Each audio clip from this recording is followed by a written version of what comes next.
ang inyong tulay sa himpapawid ng serbisyo publiko. Ang Presidential Broadcast Service, Radyo Pilipinas, Radyo Publiko. Radyo Pilipinas. Radyo Publiko. Kinilala ng pang-international at prestigyosong Asia Pacific Broadcasting Plus Awards 2025 para sa kategorya ng Government Streaming. Ito ay dahil sa epektibo nitong pagsasanib ng mga tradisyonal na media tulad ng telebisyon, radyo at print para masabayan ang mabilis na pag-inog ng mundo ng digital at social media tungo sa mas epektibong paghahatid ng mahahalaga at napapanahong mga impormasyon sa mamamayang Pilipino. Kinilala rin ang Radyo Pilipinas dahil sa patuloy na pag-akyat ng rating. Ngayon ay matatag sa pang-4 na pwesto sa Mega Manila ayon sa pinakahuling Nielsen Radio Audience Measurement Survey. At sa social media, nakamit ang mahigit 2,000% pagtaas ng bilang ng mga sumusubaybay sa Radyo Pilipinas page sa unang bahagi ng 2025. Patunay ito na ang inyong Radyo Pilipinas, Radyo Publiko ay tunay na kaagapay ng inyong pamahalaan sa paghahatid ng serbisyo sa mga mamamayang Pilipino. Mula sa aming lahat, sa ngalan ng inyong pamunuan at mga kawani ng Presidential Broadcast Service, kasama ang inyong mga himpilan ng Radyo Pilipinas sa buong kapuluan, maraming salamat po sa inyong lahat, sa inyong pagtangkilik at pagkilala. Radyo Pilipinas. Radyo Publiko.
Yes, my galamay adlaw ka natong tanan og welcome diri sa itong panaguban sa itong tulumanong tambayan sa Radyo Pilipinas. Kauban ninyo Armando Feniquito, my gala. Yes, my gala, no?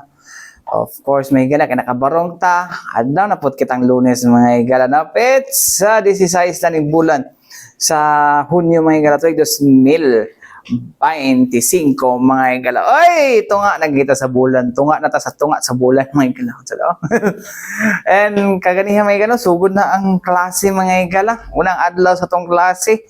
So, of course, mga gala, no? Daghan na po ito nakita dito, guy. Ang traffic, ani, mga gala, no? Kaganihan kadlaw, mga padulong ko dali sa stasyon, mga gala. Kwan, no? Tawagan, eh. Padulong ko diri stasyon, mga igala.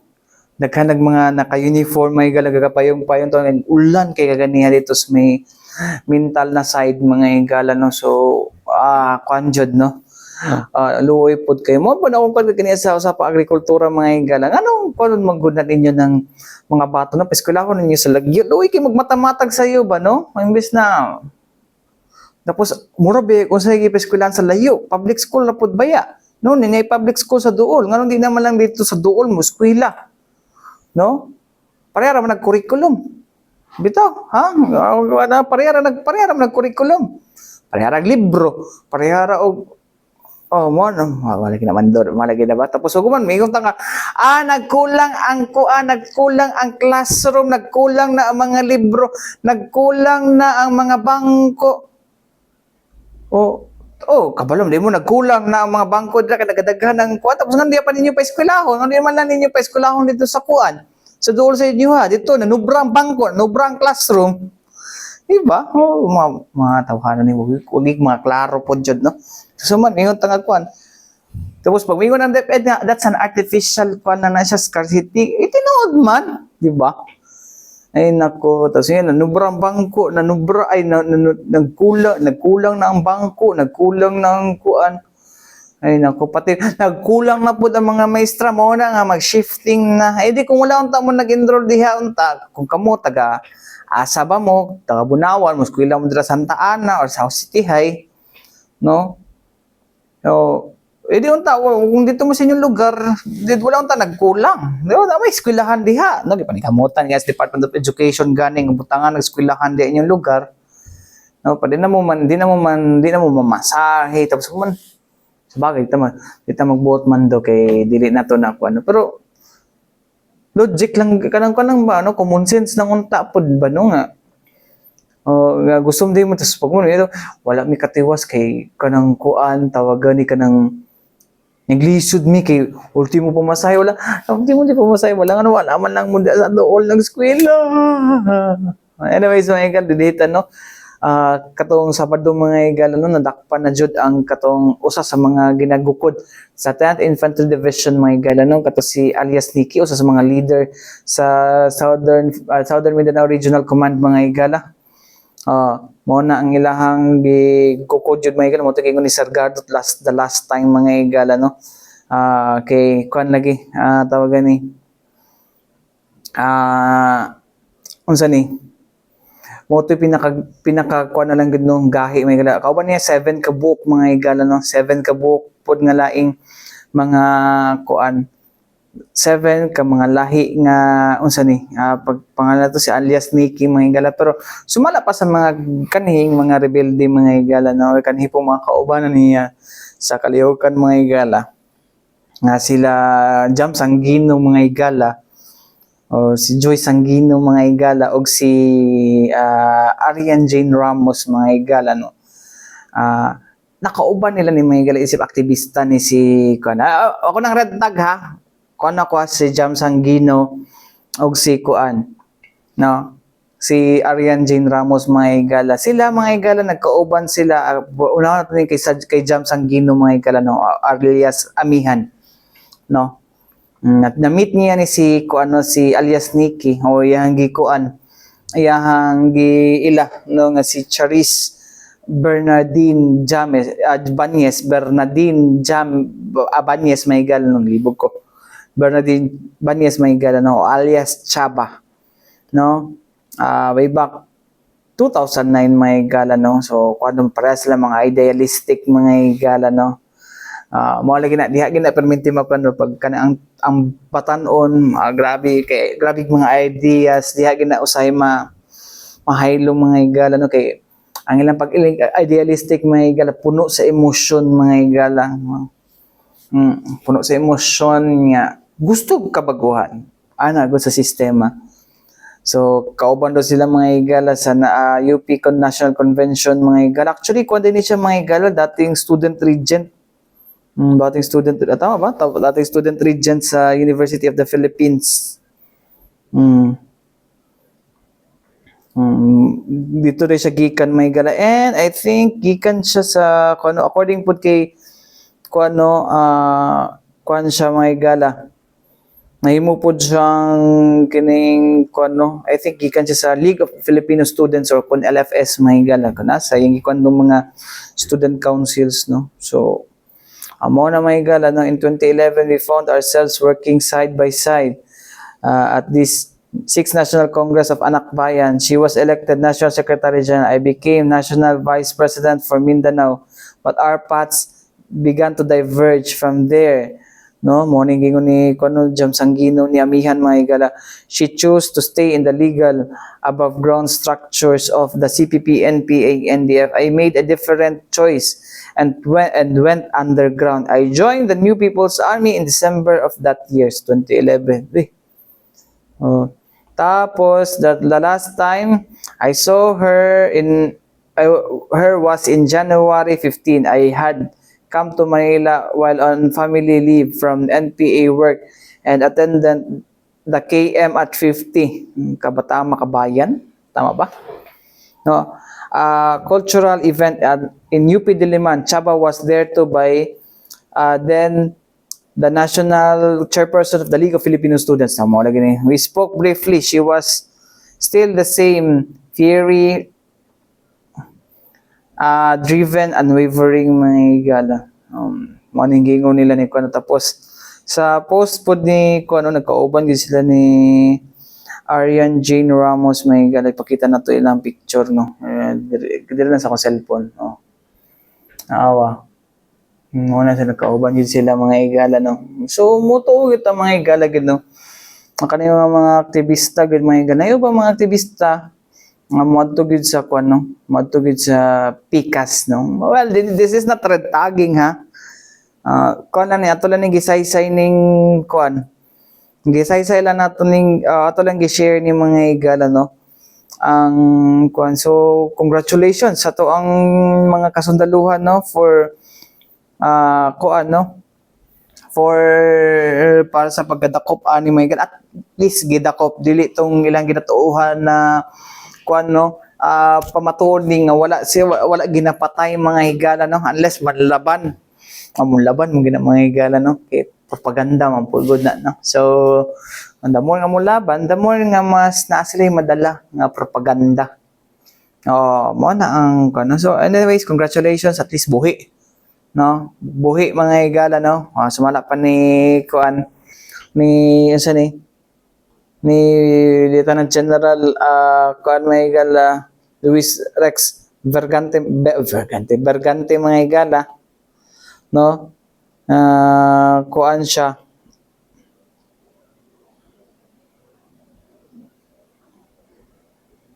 dako siya nga kuan, no, dako siya nga kadaugan mga higala, no. So anyways, hopefully, no, wala na yung makuan, wala na yung makuha ng mga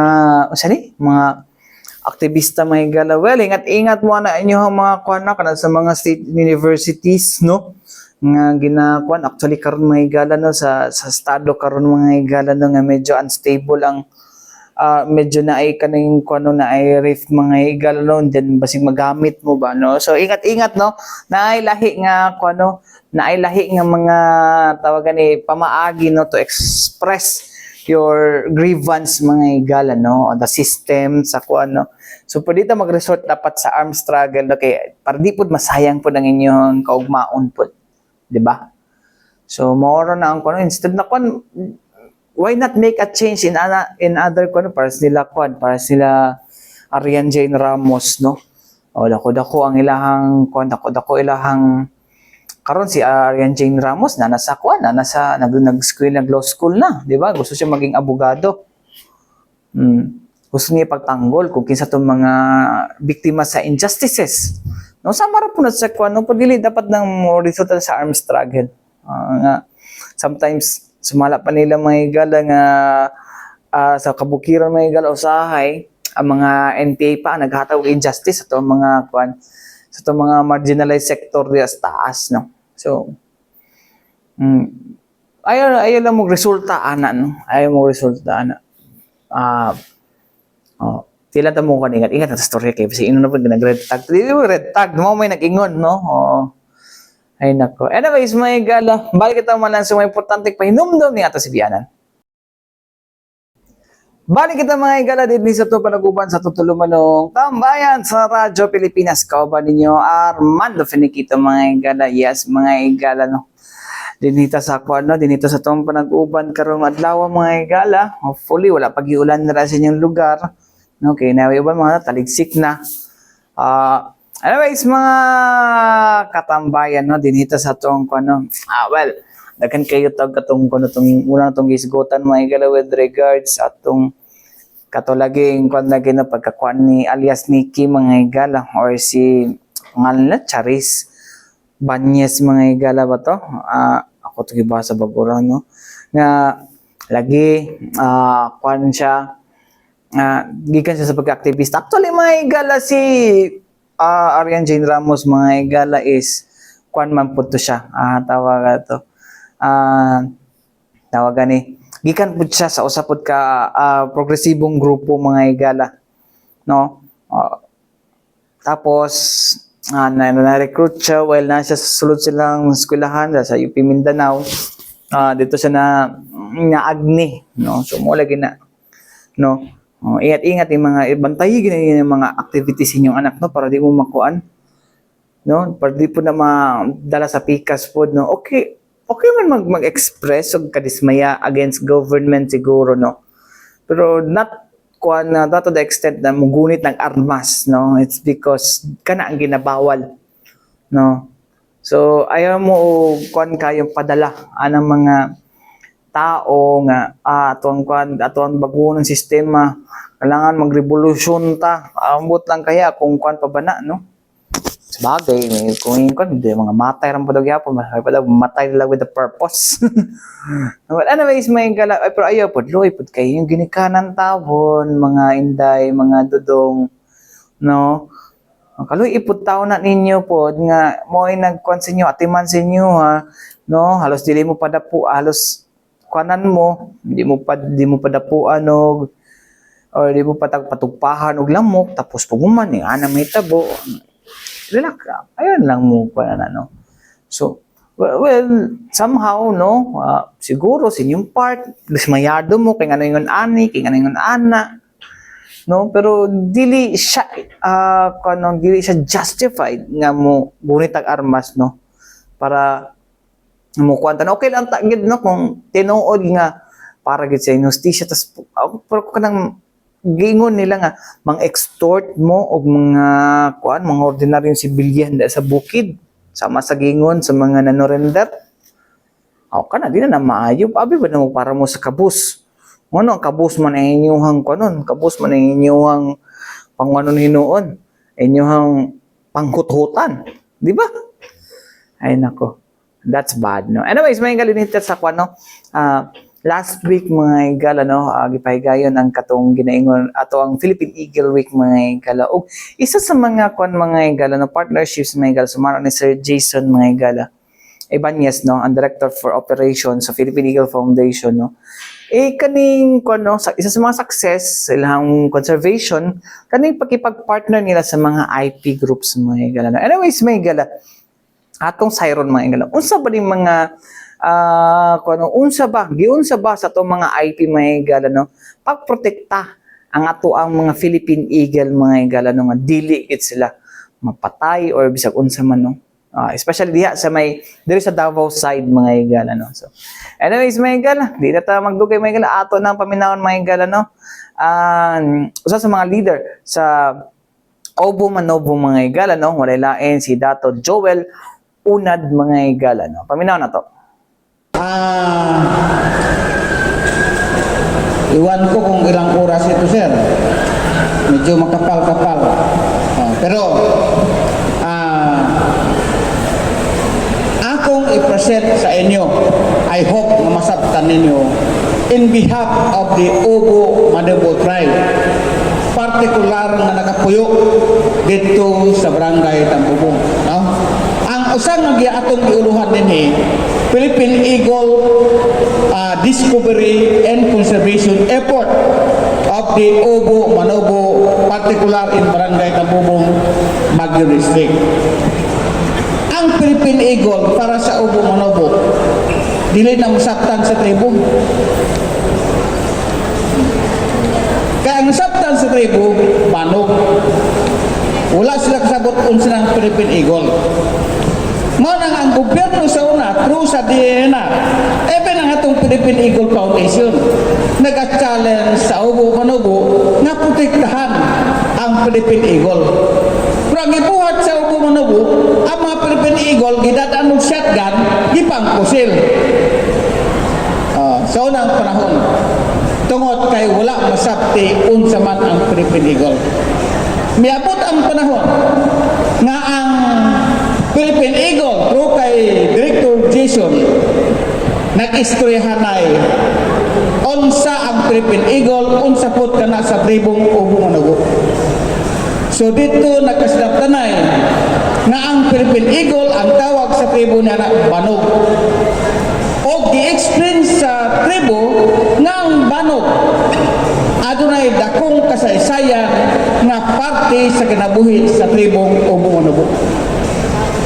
So, sukat ato nagkasinabot ang Philippine Eagle Foundation o ang Obo Manobo, gi-establish sa tribong Obo Manobo ang iyang initiative, effort to protect the Philippine Eagle through cultural procedure. Mga aturanhon nga mapamaagi unsaon pagprotekta ang Philippine Eagle kay ilan ang sabtan nga ang Philippine Eagle day naga-preserba sa Philippine Eagle. Unya ang tribo po naga-preserba sa Philippine Eagle kay ang Philippine Eagle adunay dako nga parte sa ilang kinabuhi. So ingon ana. So ang ubo manubo pod nganong gitawag siyang ubo? Tungod kay intermarriage siya naman sila diyan ang lingkod. Intermarriage siya sa Magubo Tagabawa, intermarriage siya sa Magubo Plata. Mo na ang tawag sa amo ginganman mi nga ubo manubo. Ang among universal na tribo the whole Mindanao manubo. Pero dahimo ming ubo manubo kaysa sa pero kining gitawag nga Mount Apo o Tahugan padung dito sa Magpit hangtod rin sa Davao City kanang tribo nga tulo nagkuyog-kuyog na sila hangtod na mong nagka-intermarriage hangtod na kitawag na kami nga ubo manubo. Ang meaning niya na intermarriage sa tulo ka tribo Magubo Tagabawa, Magubo Plata o ubo manubo. Tungod kay nasabtan na sa tribo unsa man gyud ang Philippine Eagle, nagdeklara mismo ang ubo manubo pusaka.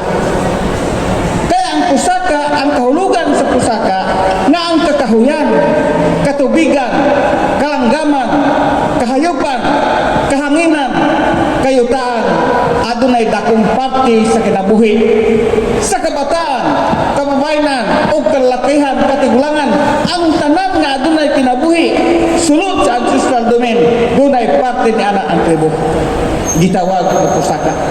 Ang Philippine Eagle parte sa pusaka, dunay parte sa kinabuhi sa tribo kay parte sa kasaysayan. Ang Philippine Eagle mga parte siya sa pagdeklara og pusaka. Unsa man ang pusaka? Ang atong DNR lasibam na amandri si Sir ang presidential decree nag-establish sa gobyerno para pagprotekta sa kadahian mo ang presidential decree 705, di ba sir? Ang gisulti diha to protect and prevent, dili ka pwede mamutulog kahoy tungod kay kana gidiktar kana na conservation nga forest. Ang tribo na sa counterpart niya na mao ang pusaka. Kung madeklar ka na ang pusaka, ang DNR bawal pagputol, bawal paggalas. Pero ang tribo bisan mangutot, bisan mangihi, dili pwede kung kana nadeklar na nga part sa pusaka. Sa ato pa sir, mas sensitibo pa kaysa balaw sa DNR. So, ingon ana ang effort o initiative sa tribo nga nasabtan ang Philippine Eagle na parte sa kinabuhi unang part siya sa magdeklara o pusaka. O sa mga pusaka, comprehensive, kompleto, tubig, kasapaan, kakahuyan, kalanggaman, kahanginan, dideklar ka na, nagpasabot ka, kung kalasangan ay putla, kung katubigan ay dauta, kung kahanginan ay bugawi, nagpasabot, kinitanan, na himong usak ka combine na mabuhi ang Philippine Eagle, dili siya maluya, kung kahiran napang lasag, napang katubigan, napang kahanginan, o wala kinigihugawan, isa ka strategy sa tribo sa pagdeklara pusaka nga para ang Philippine Eagle mabuhi. Dili mamatay. O kining bag-o na, nining tuig 2025 lang, naghimong resolution ang ubo manubo sa tibuok Baguio District ang IPS nga gibawal ang pagpusil, gibawal ang pagpatay, gibawal ang paggalas sa mga lugar na diin gideklara nato nga karuanan. May kay naagena ang tribo karon nag-initiative atong gitarget ang lugar nga diin dali ang Philippine Eagle naglupad-lupad, naagi ang mga kahayupan, nadi ang kalanggaman. Naghimo kita initiative based sa decision sa IPS nga magdeklara kita og kining gitawag nga critical habitat. Karon di ba una sir usab unsa man ang critical habitat sa tribo? Nag-ingon ang tribo nga ang tanan nga dumaog pa i-declare nga olihuan. Napasabot ng critical habitat na na-term ang tribo na ang tanan nga mga dumaog pa dili pwede binuangan galason. Nagpasabot nagpasabot siya ka counterpart na siya nga kung naanay declaration ang tribo sa gitawag na critical habitat, ang declaration sa tribo protektahan ang dumaugma o karonan nga dili pwede hilabtan. Sunod mo sa kapilosopiya kining mahingat. Since time immemorial, daghan ni mahingat ang Philippine Eagle na diha, ang kalanggaman na diha, ang katubigan, ang kalasangan, mga aswang, mga bitin na diha. Kinahanglan ideklara o protektahan sila kay ang Ginoo mismo based sa declaration sa manama magbabaya kanang mga butanga wala pa ang tao na sila diha. Nagpasabot dunay dakong sentimental value sa iskutanan nga pagpanalipod o pagprotekta nga dili na siya hilabtan kay kana sila dumaugma na daan na diya ug dili nimo pwede pagahilabtan. Sunod ang mahingot. Ang mahingot usa niya community. Usa niya barangay akara purok na. Musulod akara sityo sa amo sa Ubo dili magnalan og purok aben sityo tungod ang tawag na mga mahingot. Kay para dunay definition masabtan na ang mahingot ang community, you have a responsible and accountability and actionable ang mahingot ang community. Any issues within this declared mahingot na sa obligasyon, na sa accountability, responsible and knowledgeable. We have 13 communities of mahingot within our ancestral domain of the Ubumono, particular in Barangay Tambugog. Nagdeklara na sila responsible and accountable. Nagpasabot gibog na kana sa tribo para maprotektahan ang tibok gidiktar ng usaka ugma dunay counterpart sa decision sa DNR sa balaod sa Presidential Decree 705. Sudah kasi nabot may ang Region 11. Unya ni hitabo nini sa tabang sa tong local government. Tungod kay nasabtan kini ang atong sangguniang panglungsod gi-recognize ang atong mga pilosopiya. Pilosopiya sa environment protection pinagi sa pusaka o ang pilosopiya sa accountability and responsibility sa mahingot gi-recognize kana sa atong sangguniang panglungsod. Og naghimo sila og resolution usa ka city ordinance to recognize sa gitawag ng mga pilosopiya sa tribo para matabangan ang mga pagprotekta sa kinaihan. Natay gitawag ka cultural base and conservation. Para dili malimtan ang mga pilosopiya, mga traditional nga mga decision in terms sa pag-protect sa kinaiyahan, kalanggaman at kahuyan. Kada tuig, nakita gitawag ka celebration. Unsa man na celebration Somaya. Unsay kahulugan sa Somaya celebration every January nagpasalamat ang Ubo Manubo kay ang ilang ancestral domain buhi pa napang katubigan, napang kakahuyan, napang kalanggaman wala pa nawala. Mo na ang term nga Somaya is thanksgiving to our creator. Mo na meaning ang tribong Ubo Manubo yearly na siya celebration sa gitawag na Somaya usaka tanan tungod kay nagtimailhan nga buhi pa ang tanan na kinaya ang sulod mismo sa ancestral domain. Og doon na kagaya mga advokasya kini dako ni makatabang sa amo kining activity pila naka-activity nato sa Philippine Eagle even sa city nag-advocate na diya kining kalihukan usa ka natong advokasya kami nakig-link sa Ateneo para sultian i-advocate sa mga estudyante ng kabataan na kinahanglan ilhon ang pilosopiya sa tribo para masabtan ng tribo diay dunay dakong accountability and responsibility sa pagprotekta. Nagpasabot nga kinahanglan ang advokasya sa tribo magapadayon. Ingon ana ang effort na ginahimo sa tribo. So kining 27 Philippine Eagle Foundation celebration kami ang among commitment tungod kay ang tribo nga mag-leader na ikanta na sir. Unsa may kanta na sa tribo? Tell death to us I love you. Nagsabot ang commitment sa tribong Ubo Manubo in terms of environment and biodiversity protection. Tell death to us because the ubo manubo ang environment is part sa ilang kinabuhi, sa among kinabuhi. Walay environment ang tribo, walay kwenta o mamatay o wala siya'y dili siya mahibuluan. So kami nagpasalamat lalo lang giina niya karon. Tungod kay mahibaluan ninyo nga ang tribo kung naamay huna-huna ang mga institusyon, ang gobyerno may tungod sa biodiversity, number 1 diyan ang magprotekta ang mga tribo kay parte ka na sa ilang kinabuhi.